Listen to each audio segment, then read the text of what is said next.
चिड़िया और किसान। एक गांव में एक किसान रहता था। उसका गांव के बाहर एक छोटा सा खेत था। एक बार फसल बोने के कुछ दिनों बाद उसके खेत में चिड़िया ने घोंसला बना लिया। कुछ समय बीता तो चिड़िया ने वहां 2 अंडे भी दे दिए। उन अंडों में से 2 छोटे छोटे बच्चे निकल आए। वे बड़े मजे से उस खेत में अपना जीवन गुजारने लगे। कुछ महीनों बाद फसल कटाई का समय आ गया। गांव के सभी किसान अपनी खेतों की फसल की कटाई में लगे रह गए। अब चिड़िया और उसके बच्चों का वह खेत छोड़कर नए स्थान पर जाने का समय आ गया था। एक दिन खेत में चिड़िया के बच्चों ने किसान को यह कहते सुना कि कल मैं फसल कटाई के लिए अपने पड़ोसी से पूछूंगा और उस खेत में बेचूंगा। यह सुनकर चिड़िया के बच्चे परेशान हो गए। उस समय चिड़िया कहीं गई हुई थी। जब वह वापस लौटी तो बच्चों ने उससे किसान की बात बताते हुए कहा, माँ, आज हमारा यहाँ अंतिम दिन है। रात में हमें दूसरे स्थान के लिए यहाँ से निकला होगा। चिड़िया ने उत्तर दिया, इतनी जल्दी नहीं बच्चों, मुझे नहीं लगता कि कल खेत में फसल की कटाई होगी। चिड़िया की कही बात सही साबित हुई।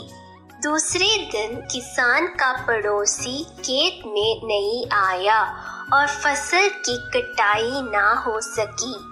शाम को किसान खेत में आया और खेत को जैसे का तैसा देखकर बुताने लगा कि ये पड़ोसी तो नहीं आया। ऐसे करता हूँ, कल आपने किसी रिश्तेदार को बेच देता हूँ।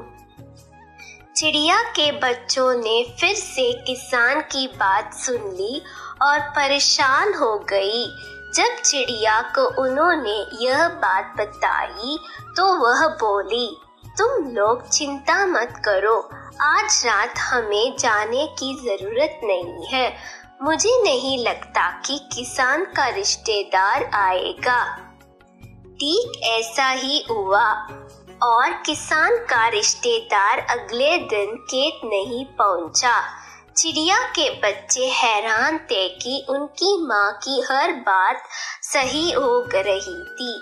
अगली शाम किसान जब खेत आया तो खेत की वही स्थिति देख बुदबुदाने लगा कि ये लोग तो कहने के बाद भी कटाई के लिए आते नहीं हैं। कल मैं खुद आकर फसल की कटाई शुरू करूँगा। चिड़िया के बच्चों ने किसान की ये बात भी सुन ली। अपनी माँ को जब उन्होंने ये बताया तो वह बोली, बच्चों, अब समय आ गया है ये खेत छोड़ने का। हम आज रात ही ये खेत छोड़कर दूसरी जगह चले जाएंगे। दोनों बच्चे हैरान थे कि इस बार ऐसे क्या है जो माँ खेत छोड़ने को तैयार है।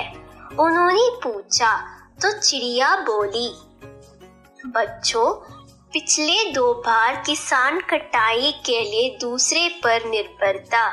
दूसरों को हर कहकर उसने अपने काम से पल्ला चाट लिया था, लेकिन इस बार ऐसे नहीं है। इस बार उसने यह जिम्मेदारी अपने कंधों पर ले ली है, इसलिए वह अवश्य जाएगा। उसी रात चिड़िया और उसके बच्चे उससे खेत से उड़ गए और कहीं और चले गए। सीख, दूसरों की सहायता लेने में कोई बुराई नहीं है, किंतु यदि आप समय पर काम शुरू करना चाहते हैं और चाहते हैं कि वह समय पर पूरा हो जाए, तो उस काम की जिम्मेदारी स्वयं लेनी होगी। दूसरे भी मदद उसकी करते हैं जो अपनी मदद करता है।